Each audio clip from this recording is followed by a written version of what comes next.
Thank you very much. So I know that they told you that the keynote will be in English, so we'll be speaking English even if we are in Italy. I'm Italian, and all of you, I suppose, are Italian too. And I have the privilege to have the stage as a last speaker. So first of all, I want to thank you very much for being here. It was a long day, it was a long conference, but I really enjoyed it. So thank you again for being here. So I'm going to explore a little bit about how my company, the company I work for now, does business. But when I started, it was 2001, even before. I was young to be in the industry at that time. I was around my 20s. And I had this big question, like how to run a business. Because many of you, I started because someone gave me like a little job to do, like a website to finish or to start. Anyway, I got a website to do. I wanted to do it, and I opened my business license. In Italy, it's like partita IVA. And you start working. How many of you started like that? Like just because someone wanted something to do for you? So, and my big question was like, how do I run a business? But you don't think about that. You think, how do I do the thing? You don't care about the business when you start. And when you start to think about how to run a business, then this comes up. I had no clue whatsoever how to run a business. I knew how to do a little bit of code. I knew how to deploy. I knew about my computer, but no idea on how to run a business. So what do you do when you have to run a business because the tax advisor tells you so, and because the tax authority also asks you to run a business in a business way, and you have no idea how to do it? Well, you look around and you start copy your friends. They already have a business, or other people that are already freelancing, right? So I made a stamp because in year 2000, my tax advisor told me that the first thing you need when you open your business license is to have a stamp, so you can put your name and address on a piece of paper. And I bought a paper pad and a pen to take notes. You know, I was supposed to have meetings with people. I had my business stationery, so my name on top of a piece of paper, so I can print my invoices. After 10 years, I probably used the stamp once, just to show my parents. I never printed a single invoice on paper because I store PDF since then, even if it's not allowed here. So basically, everything that I was supposed to do the way I thought was different. And for a long time, I thought that I was the outsider. Everybody knows how to run a business, and I don't know it. And so I thought that the industry was divided between people who had a good business instinct and outsiders like me. They had no clue. But I've been in this industry for like more than 15 years now, and I can say it, that this industry is only divided by two kinds of people. And the two kinds of people are people that they clearly admit that they had no clue and still they don't have it, and people that lie. At every level, in every country. I don't want you to think that I have this bad opinion about Italy. The entire industry across the entire world is divided by these two kinds of people. Of course, one of these two, admitting that they have no clue, they also try to improve it a little bit. The others, they rely on tradition, they rely on comfort, they rely on old habits. They rely on what other people tell them to do, but they don't try to change that much.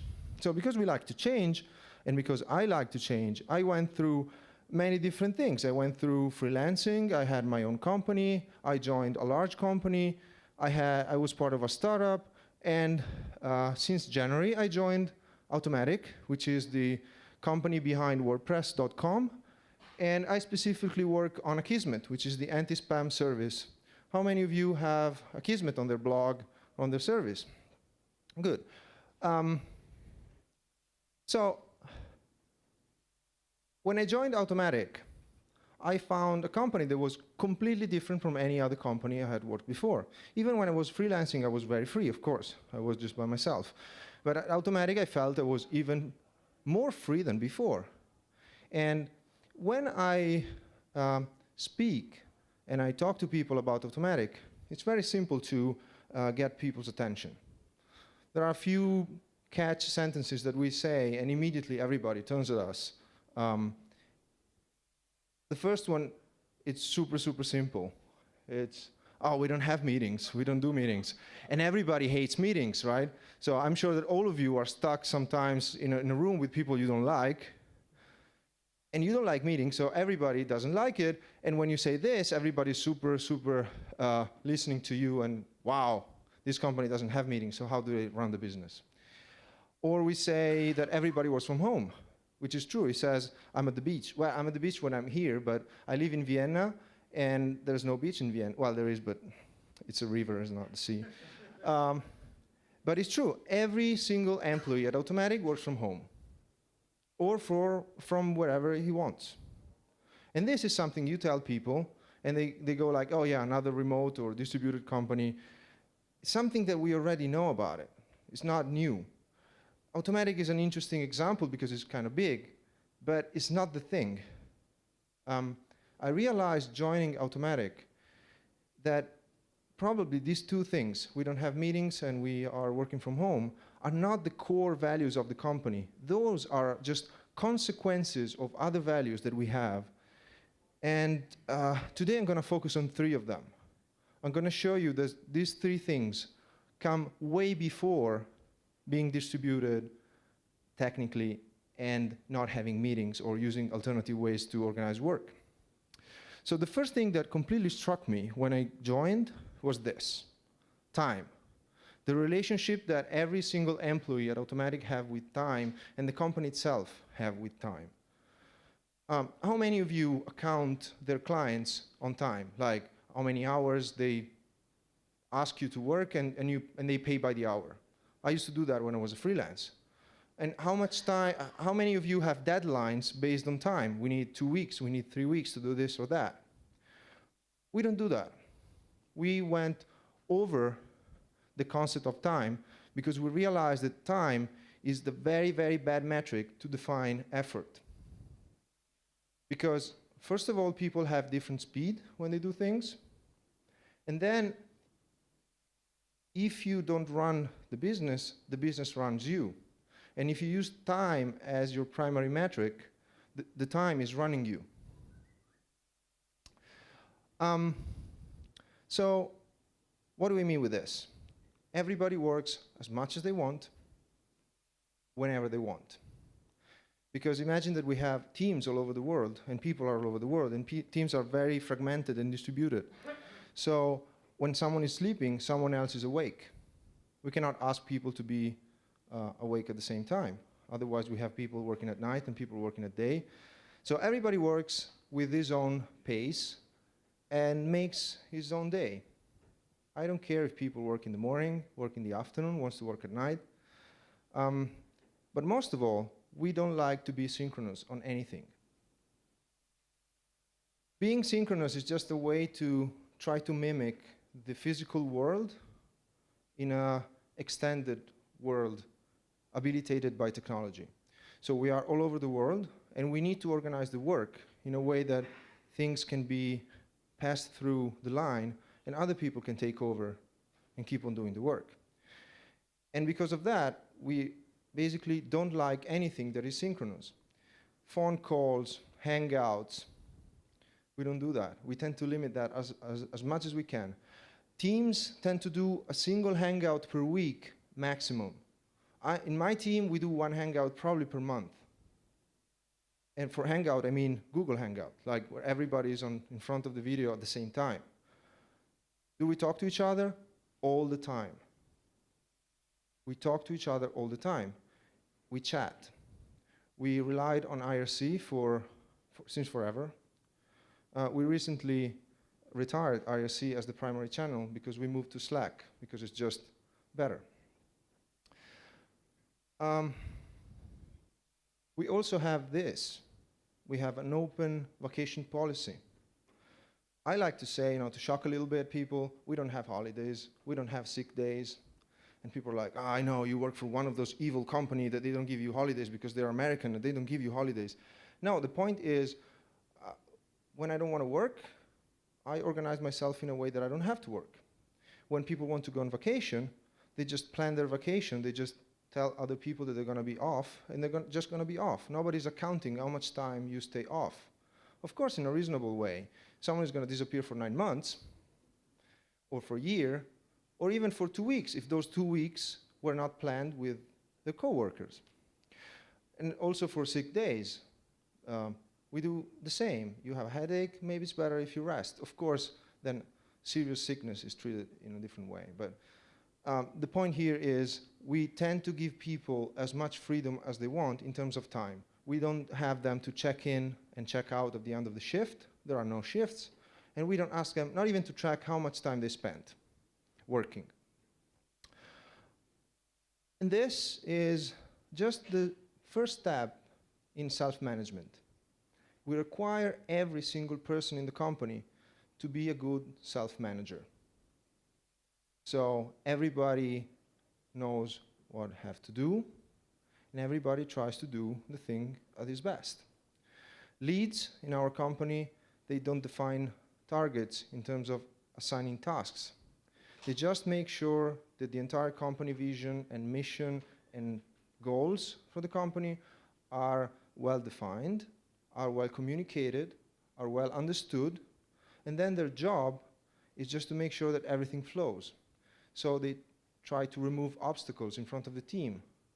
And teams can rely on their leads in order to get things done better. So the role of the team lead for us is more someone that is helping and not someone that is whipping. And then the third principle is total, complete transparency. Whatever happens in the company is public within the company. Most of our things are also public outside. So when we do meetups and we do many activities, we tend to also be public outside of the company. But let's say, if you just want to talk about real work, everything is complete, transparent inside the company. If we exclude a few HR issues that we decided to have private, so they are just between HR department and single employees, everything that is about the product, about productivity, about management, about decision, about knowledge, everything is available to everybody. So I can go and I can have a look on what other teams are doing. I can go and read reports from meetings or from chats. Everything is available. That makes people very exposed and makes the company very, very, very strong, because there are no back channels. Everything that happens in terms of communication happens in front of everybody. That means that everything we do is public by default. As I said, public within the company. When I started this, when I started in the company, this was a little scary. Because when you're asked to be public by default, means that you can be very exposed and your mistakes are very exposed to everybody. So what do? You tend to protect. We are used to protect a lot. I mean, coming from other companies, every time there is something that I can avoid to make a fool of myself, I do all I can to avoid it. The point here is there is no fool of yourself. As soon as you understand that the company culture says we love mistakes, well, we love learnings. And mistakes and learnings, they go together. So we lower down the cost of mistakes and the cost of failure as much as we can, and we try to fail and make mistakes as often as possible. The point, of course, is to lower down the cost of those mistakes, because if every time that somebody is doing something wrong, the entire WordPress.com goes down for 2 hours, then it's not affordable. So what we do, we make sure that every time that we make a mistake, we find a way to avoid it again. It doesn't have to happen again. So my colleagues that they write code and they commit code to WordPress.com, they make sure that they write tests every time that they do something wrong in order to avoid that mistake again in the future. So they invest time to make that mistake a long-term investment. And then this is what we say all the time. Communication is oxygen. We need people to talk to each other as often as possible. We have examples where people tend to over-communicate. And the internal rule is when you start, try to over-communicate until the point that other people ask you to lower down. And that is the exact amount of communication that is required to make sure that everything flows smoothly.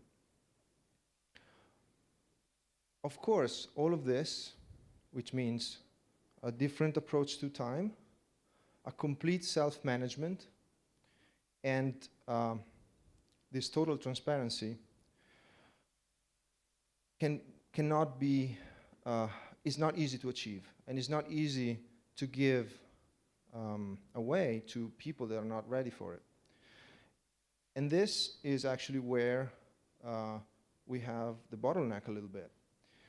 We need to hire only people that they can handle this. So our hiring is very, very strict. We refuse more people than we accept, and we search for specific cultural match between the company and the new hires. And this gives us an extreme privilege, something I never experienced before in other companies, not even small companies where I had a lot of control on the hiring. Every time a new employee, so a new coworker, joins my team or my company, that person starts with 100% trust from everybody. We don't start with people that oh, it's his first week, let's just give him a small thing to see if he can manage. No, as soon as someone starts 100% trust. Because we know that the hiring process was so strict that if that person was able to make it, we can put our hands on fire for that person. Of course, these are just principles. And you came to a conference and you waited till the last speech of the conference. And I'm sure you want to go home with a few things that you can do immediately, or you can try to apply to your reality, to your company, to your, just even to yourself if you work by yourself. Unfortunately, I cannot tell you what to do going back to your company, but what I can do is to tell you what I would do different if tomorrow I have to start all over again. So what would I do different? First thing I would do different, I would let it go. Imagine you're working and you have your coworker sitting next to you, and while you're working and you're writing code and you concentrate, you see that that person is on Facebook, chatting with his friends, sending a couple of emails, then is always getting SMS, chatting all the day long. Does it make you feel good, or you just want to say something? I was freaking, every time I had someone like that next to me, I was freaking out. I'm working, you're doing nothing, right? Wrong. I realized that that was my mistake. You should never care what people have on their screen. Care about yours. Find your balance. Make sure that other people that work with you know exactly where you're going, how to get there, and they have the tools to get there. The way they spend their time, the way they do it, is not your business. Don't put your personal judgment, don't put your personal moral on other people's screen and keyboards. Keep it for yourself. It's really hard. I tell you, it's really, really hard. Because we would like to, we also come from a Catholic country, right? Where we have to tell other people what to do. Forget that. Think about your own machine, let other people do whatever they like, make sure that the work gets done.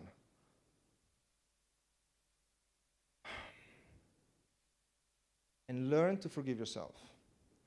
This was probably the hardest learning I got. Don't expect to be perfect. You are not. I am not.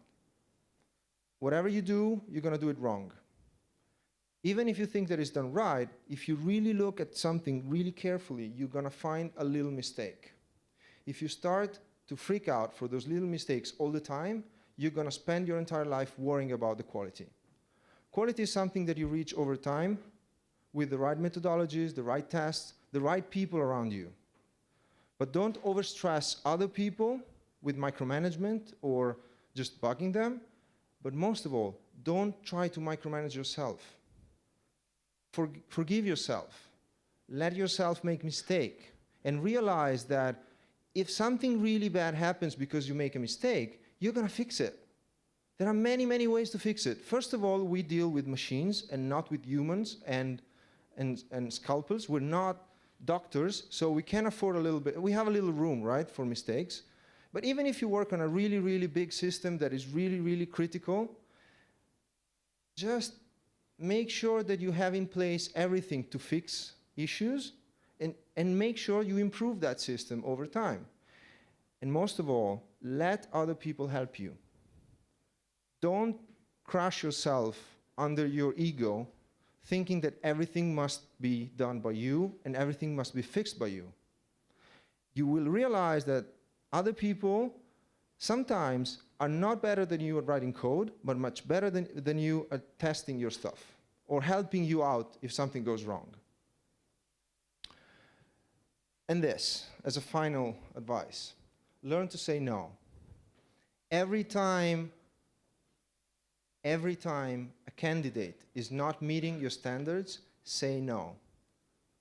Don't be afraid of having high standards for your candidates, for your coworkers, for yourself, in a reasonable way. But don't be afraid that saying no, that difficult client will leave you, will just leave and you're going to starve to death. If it's a difficult client and is not meeting your standards in terms of clients, say no. So learn to say no to difficult clients. Learn to say no to candidates who are not meeting your standards. Learn to say no to everything that doesn't make you feel right.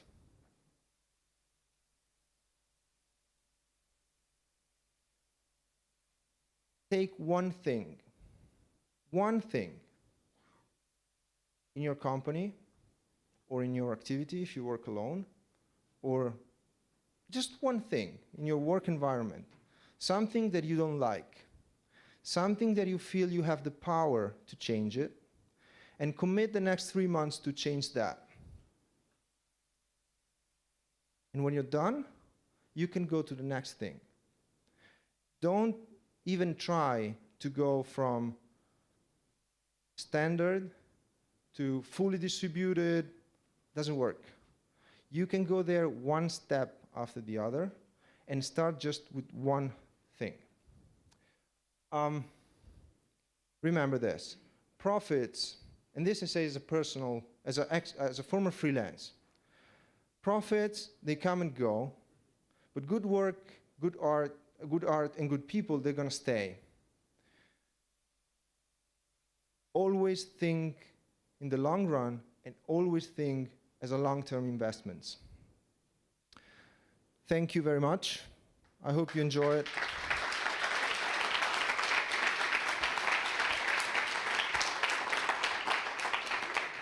I have a little time for questions. I'm sure they are there. And I have a book to give away. I have more than that to give away. But the first question gets a book. Here's the book. No worries, there's more. What is governance model? Okay, so what is the governance model of our company? Our company is currently made of almost 280 people across the globe. We have, Paolo, how many leads we have now? 43 leads, so an average of 7 people per team. We have larger teams and smaller teams, but average 7. And the hierarchy is extremely flat. In the past years, we went from a fully flat hierarchy where we had everybody and the founder, Matt Mullenweg, to a company where there are leads that they organize work for teams. But the hierarchy is still extremely flat. We don't have people that their job is just to manage. Even leads are very, very involved with the day-to-day work.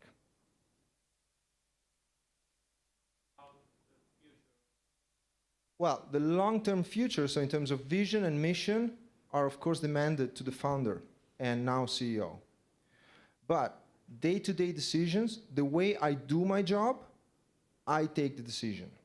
The way the team does the job, the team makes decision every day. Of course, all of the decisions are negotiated with everybody that is involved into making that happen. Next question for another book, but digital way. How do you manage to track and measure your professional growth? I mean, personal and in the company. Okay, so I don't have to repeat it. So how do we measure the professional growth for individuals? And even in the company. And even the company. Well, in terms of numbers, so we have metrics for every project. Of course, being a digital product online, we have visits and many metrics. For people, we just ask them if they're happy or not. And as a person, if every day I feel excited like the first day, means that I'm in the right direction. When I start to get bored a little bit, I need to talk with people around me to find, but so far it hasn't happened to me, and I know for sure it hasn't happened even to people that are there since forever.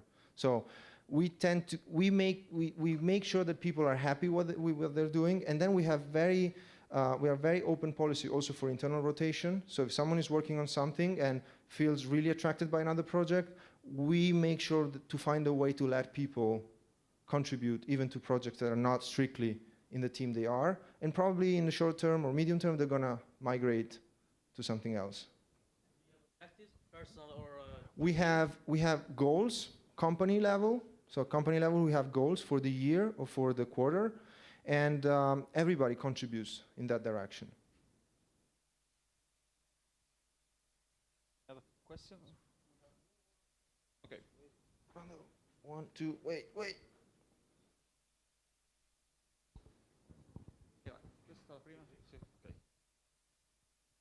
You talk about hiring, but what about firing? I mean, if a new hire then completely loses its amount of trust from his colleagues, what do? Do you fire him? Do you isolate these mad dogs in a team of itself?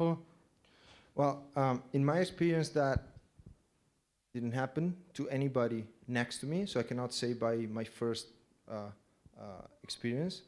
What I know is when you have an extremely strict hiring process that is more based on culture than on skills, that is very, very unlikely to happen. It happened, and like any other company, there are short-term, mid-term, and long-term processes, and you start the other way. So you have long-term processes that they allow that person to get back in track. There are medium-term processes that they make sure that that person understands the consequences of not going back in track. And then there are short-term processes at the end. They're going to tell that person that probably it's time to move to something different. Okay, I would say last question. Okay. You can ask me afterwards. Yeah. What's your hiring process? 2 questions. Yeah. What's your hiring process? You mean it's difficult? Yeah. It's a long process. And how you set goals? You talk about goals, company goals. I do not understand if there are only financial goals or some technical goals like projects. So I start with the goals. That is the easiest to answer.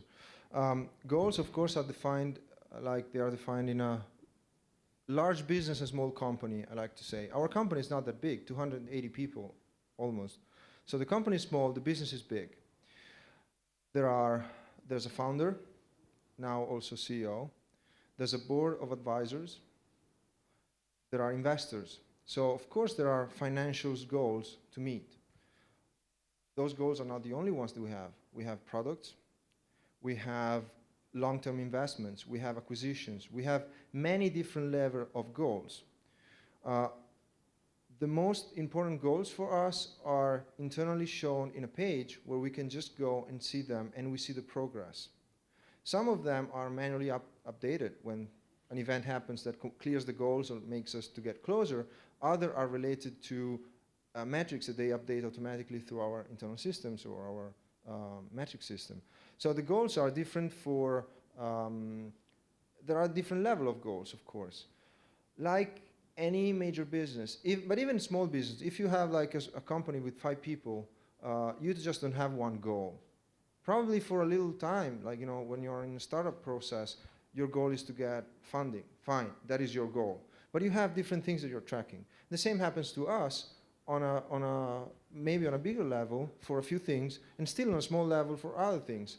Every time we have 10 people joining the company, for us, is still a big change, right? There are companies like Microsoft, if 10 people join or leave, nothing happens in terms of headcounts, right?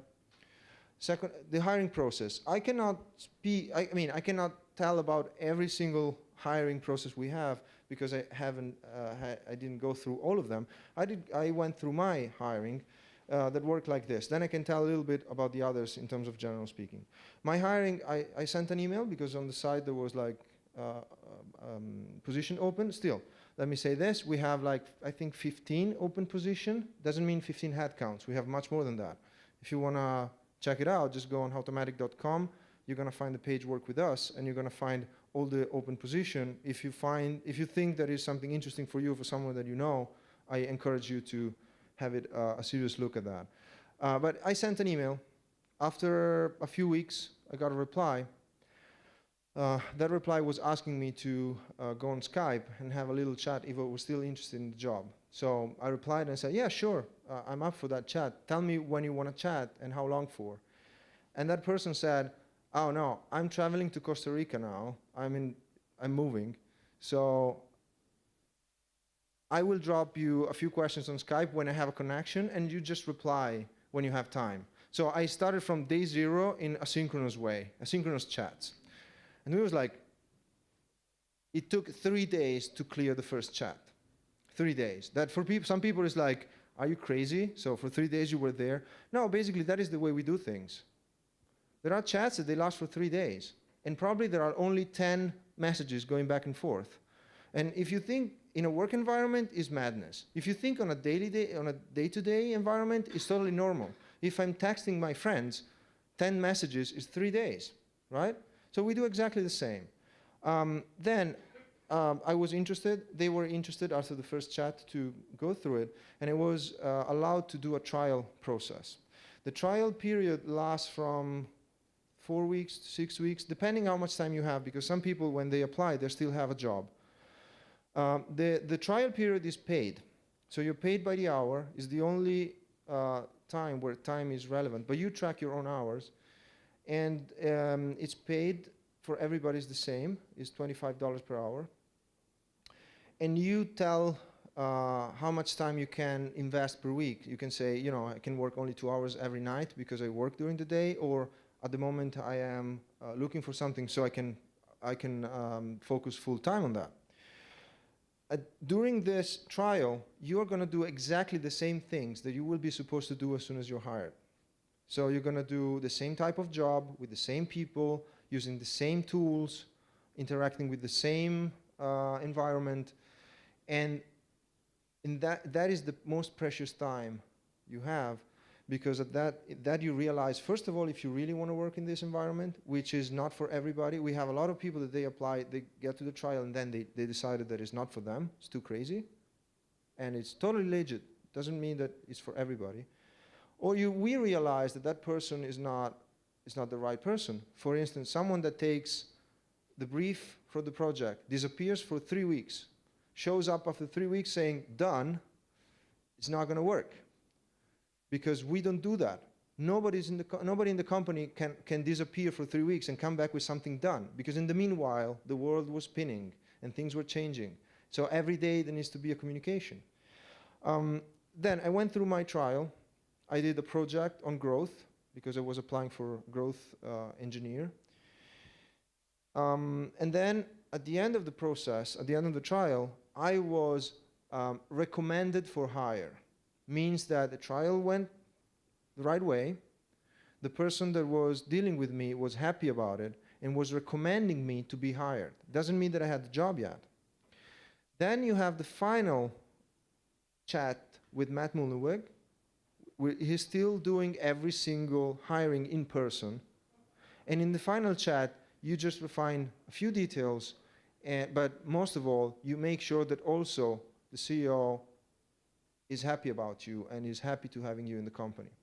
And this is something I want to say that I'm not sure if I'm allowed, but the contract you get and then you sign, when I read the contract, I was like blown away because I already had like 6 weeks of, actually 2 months for me, because Christmas was kicking in, whatever. When I was reading the contract, I realized that I made the right choice, whatever. I mean, I was sure. Because what you get is not a classic contract made of, like, what's the name? Made of paragraphs, right? It's a letter of invitation where Matt Mullenweg says, we are thrilled by the idea of having you in the company, please join us. And there is also like an oath in the contract where you actually have the values of the company you are joining. That tells you that you are not doing a sprint, you're doing a marathon. That every single problem you're going to find, you're going to have enough time to solve it. That every time you need help, you're going to find people that are going to give you help. But basically what you feel is a company that is happy to have you as a part of it. And then of course you have a few paragraphs that they say, money, time, you know, the contract. But it's not like something that you sign, I mean, that takes like 3 hours just to understand, or you need like a lawyer. Of course, you should submit your contract to the lawyer because I was a freelance and that's how I do it. But still, the feeling you have is, wow, I got a letter of invitation in the form of a contract. Or actually it's the opposite. Anyway. So that was my hiring. For people that they apply for developers or designers, they have other kind of process. Of course, for developers, they also need to make sure you can develop. But still, it's more about the culture, or at least the cultural fit has the same importance as the skills that you're going to prove. Because you can be the best one, but if you don't fit that kind of environment, that is not the place for you. Thanks. Was the last one, right? Yeah. So what I still have are books that you also find outside. They're just notebooks, you can write on it. But I have 3 digital downloads for the book. So what is this book that he got and you can have in a digital form? One is gone already. We can have like an auction for the last ones. So Scott Berkon was one of my point of reference for my freelance job. He was a project manager at Microsoft, and he joined Automattic a few years back and worked for Automattic for 18 months. In the very moment where the company was going from full flat hierarchy to teams. And he helped the company to develop that kind of culture that was missing at that time. And then when he left the company after 2 years, published this book that is about that work environment. So if you want to really know by someone that really writes really well, this is your chance. You can also find it and buy it afterwards. I have 3 of them. But I leave the stage to the organizers. I thank you very much again. It was nice.